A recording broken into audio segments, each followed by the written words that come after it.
Bonjour à tous, nouvelle vidéo aujourd'hui, donc pour cette nouvelle catégorie sur les résumés de cours de PTSI. Alors aujourd'hui on va traiter encore un petit peu de chimie et on va voir le cas de la dissolution-précipitation. Alors premier point qu'on va définir, c'est ce qu'on appelle le produit de solubilité, donc je vous ai remis la définition du cours ici. Le produit de solubilité qu'on note KS, c'est la constante d'équilibre de la réaction de dissolution d'un solide. Donc si on prend l'exemple du chlorure d'argent, donc AgCl, qui lorsqu'il va se dissoudre va donner Ag+, plus Cl-AQ, eh bien on va écrire tout simplement qu'à l'équilibre, la constante d'équilibre vaut le quotient réactionnel à l'équilibre, c'est-à-dire concentration de Ag+, à l'équilibre, fois concentration de Cl- à l'équilibre, sur C0 carré. Voici tout simplement en fait comment est-ce qu'on exprime le produit de solubilité. Alors c'est des valeurs qui sont tabulées, on vous donnera dans l'exercice la valeur de KS, et il faudra en déduire certaines choses.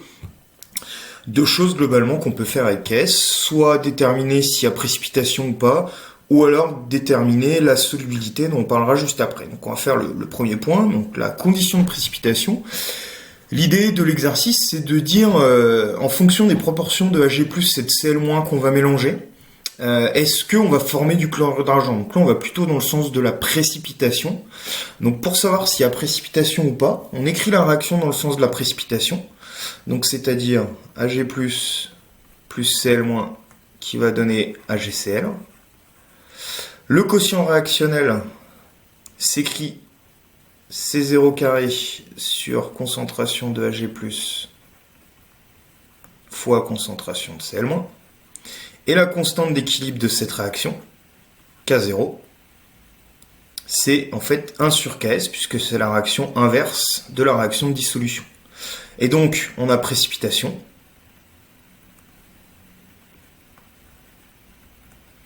Si le quotient réactionnel initial est inférieur à la constante d'équilibre, ce qui va vous donner concentration de Ag+, initiale fois concentration de Cl- initiale doit être supérieure à Ks. En fait, c'est ça l'idée.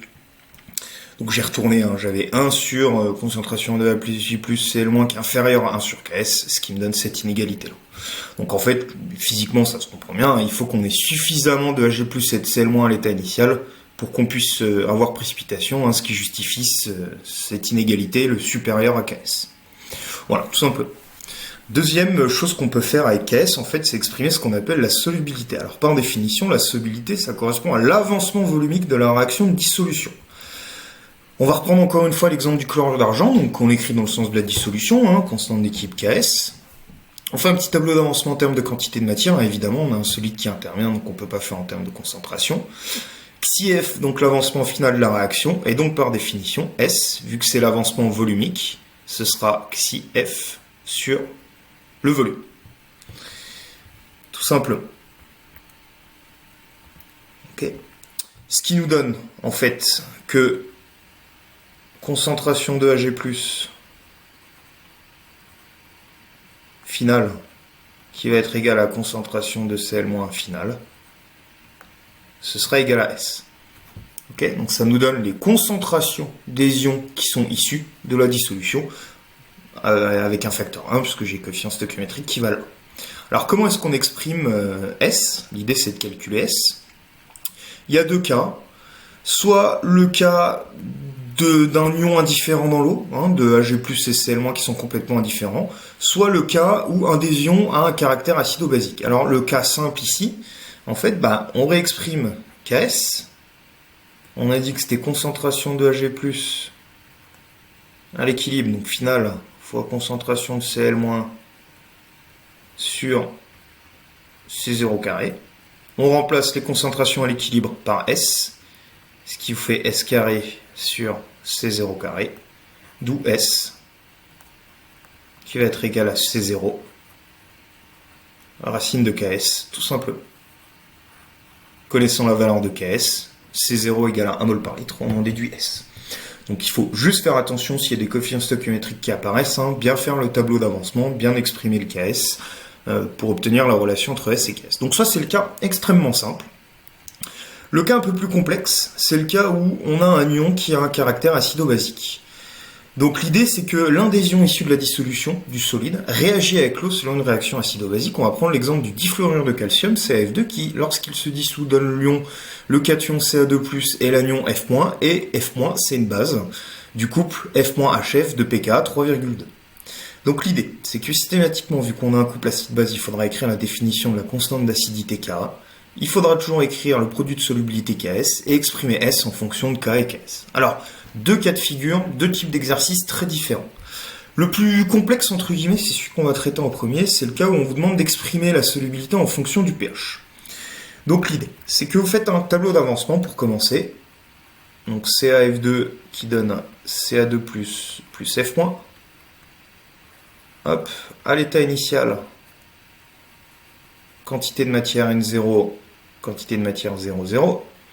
Et à l'état final, on aura N0 moins Xi, XiF, pardon, il y a 2 F- ici, évidemment, et 2 XiF. Ce qui nous donne S, qui va être égal à XiF sur V, toujours pareil. Ce sera la concentration de Ca2+, quand on est à l'équilibre, et ce sera la concentration de F- du coup sur 2, puisque concentration de F- ce sera 2S. Alors, on va mettre un indice petit d. Cet indice petit d veut dire quoi? Ça veut dire, après la dissolution, donc ça nous donne la quantité la concentration de F- qui est issue de la dissolution, mais on n'oublie pas que F- il peut réagir avec l'eau, puisque c'est une base, et que l'eau peut se comporter comme un acide.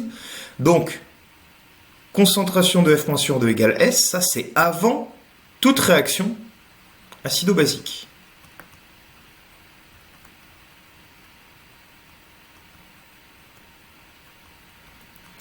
Et F-, il peut, selon le pH, rester sous F-, devenir HF, ou un mélange des deux. Ça dépend du pH. Okay. Donc, en fait, de façon générale, F-, ce sera égal à F- à l'équilibre, plus HF à l'équilibre, le tout sur 2. Okay. Toutes les molécules de F- qui sont issues de la dissolution peuvent, en partie en tout cas, devenir du HF. Donc ensuite, qu'est-ce qu'on fait? Donc on écrit la définition de Ka. Donc Ka, je vous rappelle, constante d'acidité, c'est la constante d'équilibre de la réaction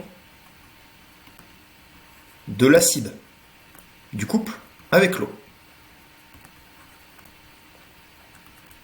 Ce qui vous donne, ici, quand je fais réagir l'acide, donc HF avec l'eau, HF plus H2O qui va donner F- plus H3O+.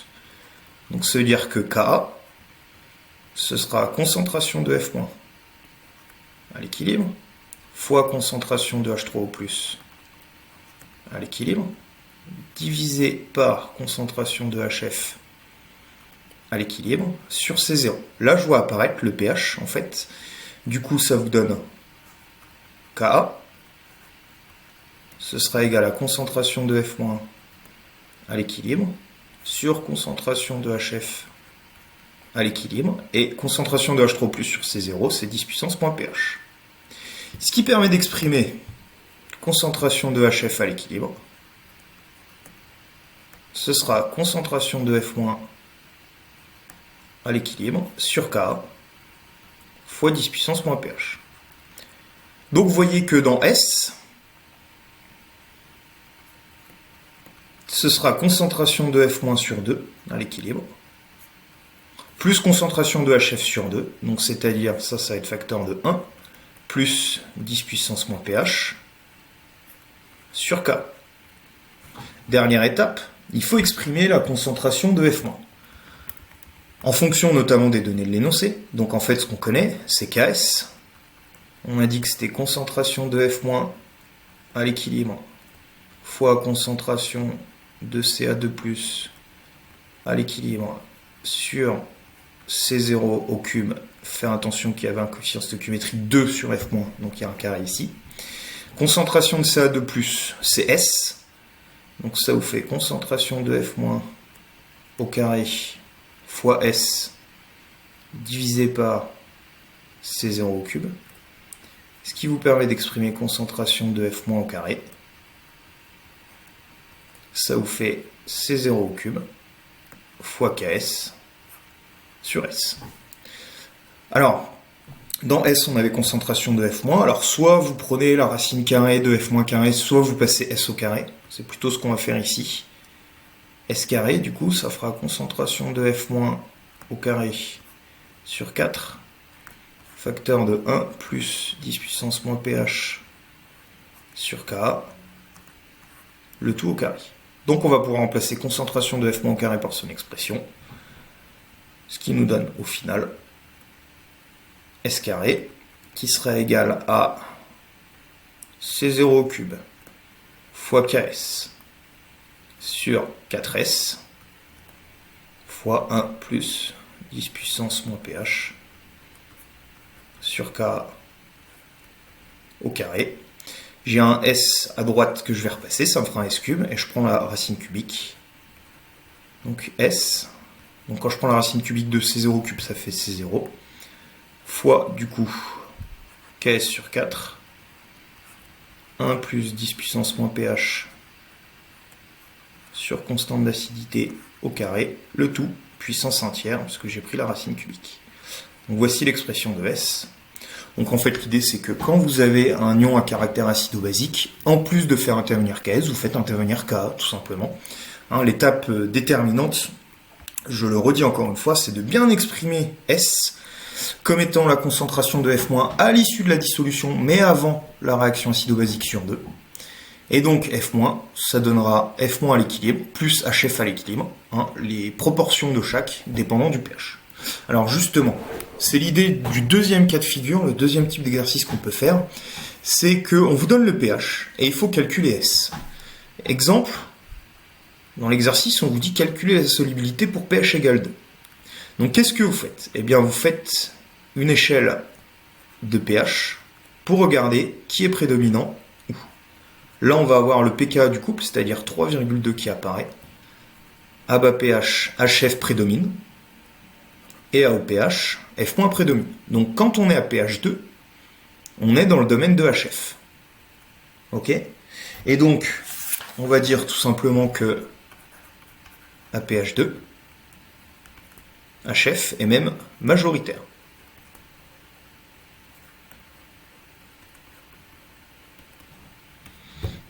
Et donc, S, qui s'écrivait concentration de F- à l'issue de la dissolution sur 2, qu'on avait écrit du coup concentration de F- à l'équilibre plus concentration de HF à l'équilibre sur 2, et bien puisqu'on a pH 2, HF prédomine, donc on peut simplifier concentration de F- à l'équilibre. Et donc en fait, enfin il est même majoritaire, hein, HF, et en fait ça nous permet de simplifier par rapport au calcul qu'on a fait juste avant. S c'était aussi concentration de Ca2+, à l'équilibre. Et donc, on écrit KS, c'était concentration de Ca2+, à l'équilibre, fois concentration de F- à l'équilibre sur C0 au cube avec un carré sur F-. Et puis, F-, on l'a montré juste au-dessus, à l'équilibre, ce sera égal à K fois concentration de HF à l'équilibre sur 10 puissance moins pH, qu'on injecte dans l'expression juste avant. Donc ça vous donne KS, donc concentration de Ca2 plus CS, concentration de F- au carré, donc ce sera S sur C0 au cube, concentration de F-, donc ça fait du K fois concentration de HF à l'équilibre sur 10 puissance moins pH, le tout au carré. Et puis enfin, HF, c'est 2S. Donc ça vous fait S sur C0 au cube toujours, fois K fois 2S sur 10 puissance moins pH, le tout au carré. D'où KS, ça vous fait un 4 S cube, pardon, S cube, j'ai dit, sur C0 cube fois Ka sur 10 puissance moins pH au carré. On isole S. Enfin.